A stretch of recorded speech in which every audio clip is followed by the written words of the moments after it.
நாககவுண்டன்பட்டி கிராமத்தில் அமைந்துள்ள பிரசித்தி பெற்ற காளியம்மன் கோவிலில் பூஜைகள் செய்து பக்தர்கள் வழிபட்டனர். இந்த நிகழ்ச்சிக்கு அம்மையநாயக்கன் பேரூராட்சி தலைவர் SP செல்வராஜ் அவர்கள் தலைமை தாங்கி நடத்தினார். விழா ஏற்பாடுகளை ஊர் கவுண்டர், ஊர் முக்கியஸ்தர்கள், விழா குழுவினர், பொதுமக்கள் செய்திருந்தனர்.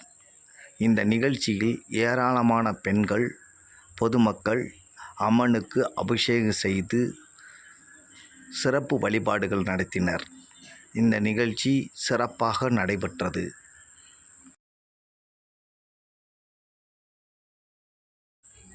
அம்மையநாயக்கன் பேரூராட்சி தலைவர் SP செல்வராஜ் அவர்கள் அம்மையநாயக்கன் இன்ஸ்பெக்டர் அவர்களுக்கு மரியாதை செலுத்தினார்.